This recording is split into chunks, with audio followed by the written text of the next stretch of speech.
नमस्कार भक्तों, सुनिए श्री दुर्गा सप्तशती कृष्णा टिप्स से। संपूर्ण श्री दुर्गा सप्तशती तीसरा अध्याय। सेनापतियों सहित महिषासुर का वध। विनियोग। जगदम्बा के श्रीअंगों की कांति उदय काल के सहस्रों सूर्यों के समान है। वे लाल रंग की रेशमी साड़ी पहने हुए हैं। उनके गले में मुंडमाला शोभा पा रही है। दोनों स्तनों पर रक्त चंदन का लेप लगा है। वे अपने कर कमलों में जप मालिका, विद्या और अभय तथा वर नामक मुद्राएं धारण किए हुए हैं। 3 नेत्रों से सुशोभित मुखारविंद की बड़ी शोभा हो रही है। उनके मस्तक पर चंद्रमा के साथ ही रत्नमय मुकुट बंधा है तथा वे कमल के आसन पर विराजमान हैं। ऐसी देवी को मैं भक्ति पूर्वक प्रणाम करता हूँ। ऋषि कहते हैं, दैत्यों की सेना को इस प्रकार तहस नहस होते देख महादैत्य सेनापति चिक्षुर क्रोध में भरकर अंबिका देवी से युद्ध करने के लिए आगे बढ़ा। वह असुर रणभूमि में देवी के ऊपर इस प्रकार बाणों की वर्षा करने लगा जैसे बादल मेरुगिरी के शिखर पर पानी की धार बरसा रहा हो। देखते ही देखते दोनों में भयंकर युद्ध छिड़ गया। इस प्रकार देवी ने भी अपने बाणों से उस पर भयंकर वार किया। देवी ने अपने बाणों से उसके बाणों को काट डाला तथा उसके घोड़ों व सारथी को मार दिया। साथ ही उसके धनुष और उसकी अत्यंत ऊंची ध्वजा को भी काटकर नीचे गिरा दिया। उसका धनुष कट जाने के पश्चात उसके शरीर के अंगों को भी अपने बाणों से बींध दिया।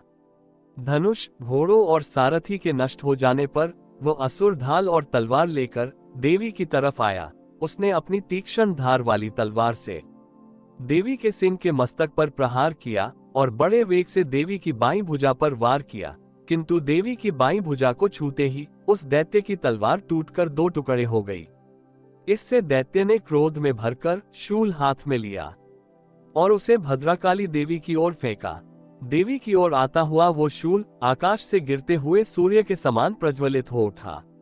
उस शूल को अपनी ओर आते हुए देखकर देवी ने भी शूल हाथ में ले लिया और महाअसुर के शूल के 100 टुकड़े कर दिए और साथ ही महाअसुर के प्राण भी हर लिए। चिक्षुर के मरने पर देवताओं को दुख देने वाला चामर नामक दैत्य हाथी पर सवार होकर देवी से लड़ने के लिए आया और उसने आने के साथ ही देवी पर शक्ति से प्रहार किया, किंतु देवी ने अपनी हुंकार से ही उसे तोड़कर पृथ्वी पर गिरा दिया।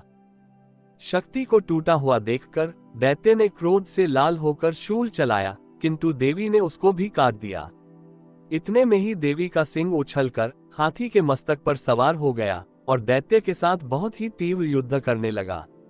फिर वह दोनों लड़ते हुए हाथी पर से पृथ्वी पर आ गिरे और दोनों बड़े क्रोध से लड़ने लगे। फिर सिंह बड़े जोर से आकाश की ओर उछला और जब पृथ्वी की ओर आया तो अपने पंजे से चामर का सिर धड़ से अलग कर दिया। क्रोध से भरी हुई देवी ने शिला और वृक्ष आदि की चोटों से उदग्र को भी मार दिया। कराल को दांतों, मुखों और थप्पड़ों से चूर्ण कर डाला।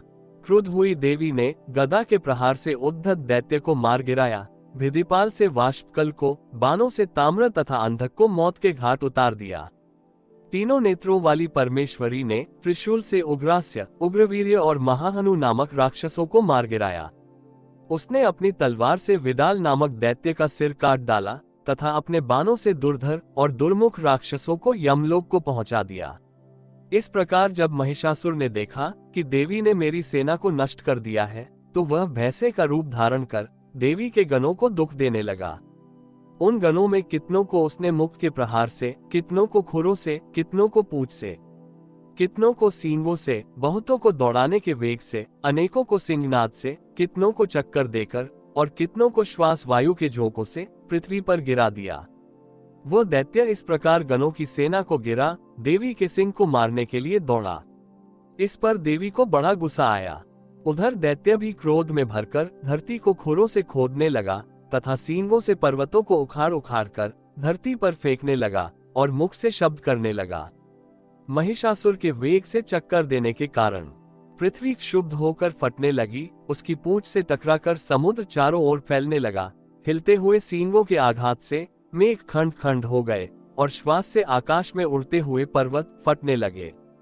इस तरह क्रोध में भरे हुए राक्षस को देख चंडिका को भी क्रोध आ गया और वह उसे मारने के लिए क्रोध में भर गई। देवी ने पाश फेंक कर दैत्य को बांध लिया। इस तरह बांध जाने पर उस दैत्य ने भैंसे का रूप त्याग दिया और सिंह का रूप बना लिया। इस पर जैसे ही देवी उसका सिर काटने के लिए तैयार हुई कि उसने पुरुष का रूप धारण कर लिया, जो कि हाथ में तलवार लिए हुए था। देवी ने तुरंत ही अपने बाणों के साथ उस पुरुष को उसकी तलवार और ढाल सहित बींध डाला।